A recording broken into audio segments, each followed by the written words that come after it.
What's going on, beautiful people of YouTube? It's Renebean. Hope everybody's having a fantastic Thursday morning. My God, things are going good. Had a $2,000 plus Memorial Day weekend. Things are insane right now. And no matter how many times you hear it, that cha-ching gets sweeter and sweeter each time it goes through your phone.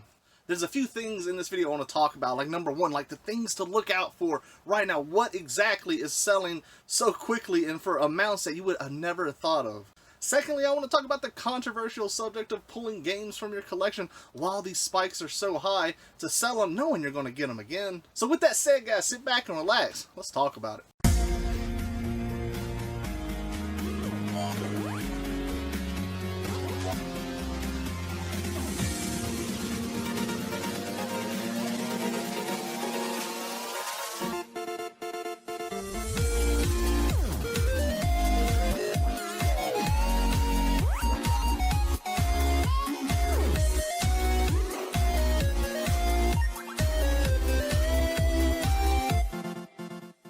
Alright guys, so upmost and foremost, you know I'm going to drop the Discord link. If you're not a member already, I'm going to leave a link to it in the description, as well as a pinned comment. This is the place where you can show off your finds. If you got questions regarding buying and selling, you just want to talk about retro games, that's the place to do it. Not to mention, if you've had any questions, you can personally reach out to me on there. So again, link, description, comment, come on now, you know the routine. Alright guys, I want you to understand one thing, and I know a lot of my longtime viewers know this. I am a video game collector. I am a reseller. I'm a full-time reseller.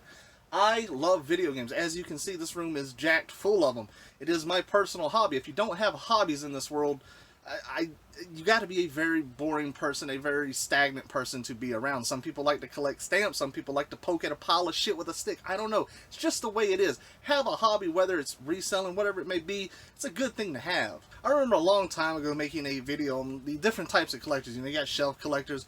You got people who are only in it for monetary value. You got all sorts of types of collectors. Everything, you know, it's a smorgasbord of different types. I have never been one of those people who are the elite, I am on every form. If you even had the idea of reselling, you are scum on this earth, even though I'm going to trade and buy games or sell them at the prices that us resellers put them at, that you buyers pay for. It's such a controversial thing. People don't really understand that. They don't realize the buyer, the person that is willing to pay for whatever object, is making that market. It has nothing to do with us resellers. We're just, if something's going to sell for 40 bucks and, you know, in your mind it sells for like 5 or 6, you're wrong. And I anticipate the hate on this video, and I get it. I understand it completely. You feel that resellers invade on your, I don't know what it is, territory, as if we don't like games or like to collect them or play them or whatever it may be. Get that shit out of your head. It has nothing to do with anything in this world that you have created. I'll show you a screenshot of just one of these stores' sales. I think it was like $1,500 for Memorial Day weekend. But I've had a handful of Instagram private sales. Very happy about that. The other store's doing good. Everything is moving. The cha-chings won't stop, people. My phone even gave me a little notification as I'm filming here. Something popped down. Something sold for 40, I think, was it $44.99? I don't even know what the hell it was. Excited about that because I know whatever it is, I probably got it for $1 or $2. So with that said, the type of collector, you know, that I feel in my mind, like, are these things okay? Absolutely. These are games. Anything in this game room, no matter how rare or how uncommon it is, you can find them again, whether you want to or not, whether the world will bring it into your being, you will find these games. A lot of that has to do with, obviously, the get factor, you know, the willingness or whatever you want to do with it. But what I'm talking about in this video is just common stuff. Common stuff is selling insanely right now. I'm gonna give you a lot of examples here. Super Mario 64. I could remember, I like to think it's like a long time ago, but it's really not. Like 6-7 months ago. Was this like a $20-$30 game? I've sold 4 copies now for 60 to 70 bucks. Are you kidding me right now? I'm an opportunistic collector. If a game that I usually can get at a yard sale or in a bundle for $1 or $2, I'll sell it. So, is it okay to sell games out of your personal collection? Absolutely. It's the stupidest thing not to, if it's your collection. I can understand this. You know, let's say I got this YouTube channel. I got these games. These games belong to none of you guys out there. They are all mine. If I wanted to sell any of them, I have full authority to do so. I don't want people to get the wrong idea here. I'm not selling this collection. I've been having some great luck with some lots here lately. A lot of them I haven't been able to get you some footage of. I don't really like giving you those live video game because I can't go to the yard sales or flea markets yet, but they are opening up soon. I'm excited about that. I gotta get me some new glasses. I know you guys love that footage, but I don't want to keep giving you videos of me going through just a random box of nonsense. But I have been getting some very good lots, and things are set. I'm paying prices I would have never normally paid just for the fact that I know this stuff is going to move, and it's going to move fast. But I have pulled some things off the shelf, and it's just simply for the fact that these are games that like I said, I normally get. I can get an N64 bundle. Most of the time, there's going to be a Mario N64, a Donkey Kong, 64. There's going to be like this basic common stuff that is not rare. It is not, very hard to find at all, but it's selling for crazy money right now. These spikes, it's not going to last long. I know people out there are saying, man, this spike's it's going to keep these games up for a long time. No, I have a full strong assumption that it's not. It's going to, once the world fully opens up, once we finally get a handle on things, they will start to go down. It may be a slow fall, but they will go down. So there's also the subject of rare games. Some rare games have spiked drastically. I'm talking not necessarily rare, just uncommon. I mean, I guess people's perception of rare and uncommon can differ. Here's a good example. I sold my copy of Mega Man Legends 2 for the PlayStation 1. I can't remember where I got this game, how I got this game. I think I was at a flea market, flipped through a binder, found the loose disc. I think I paid 50 cents for it, something like that.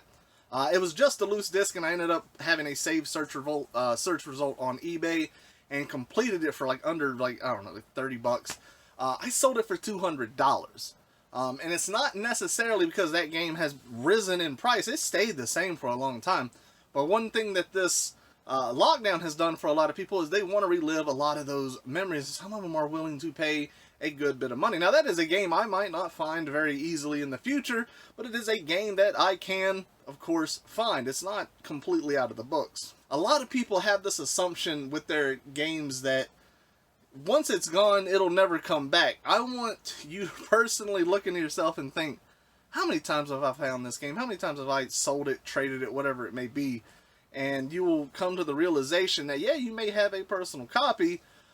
Take advantage of that personal copy if times are crazy right now. So in my honest opinion, depending on how you look at it, if you're an opportunistic collector, I will take advantage of these spikes. I know a lot of other collectors right now, a lot of other YouTubers who are doing very similar things.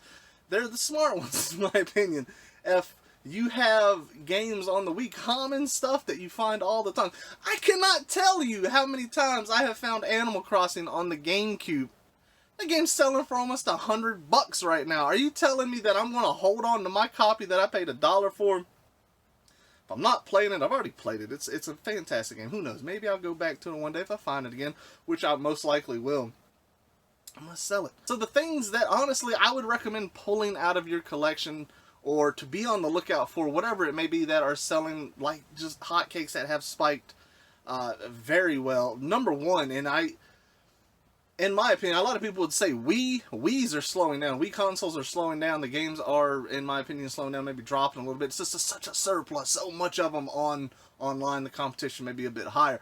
N64 stuff right now is through the roof. I've sold GoldenEye for almost $50. I sold Donkey Kong for almost $50. I sold, what did I sell? Paper Mario for like $90. $90, people. Are you kidding me? These prices are absolutely incredible right now. Take advantage of it while you can.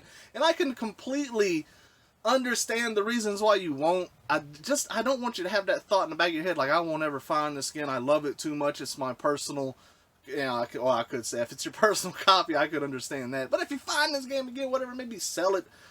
Sell them, and you will find these games again. If you are an avid hunter, if you have that get factor, if you have the ability to get the stuff, you will find it again. GameCube games have spiked dramatically, very dramatically. You know, not necessarily. There are some games that have stayed in their similar range. You know, Smash Brothers, 60, 90 bucks around. It's always kind of been there. But there's games, you know, your Resident Evils for the GameCubes, things like that. They're just going up and up.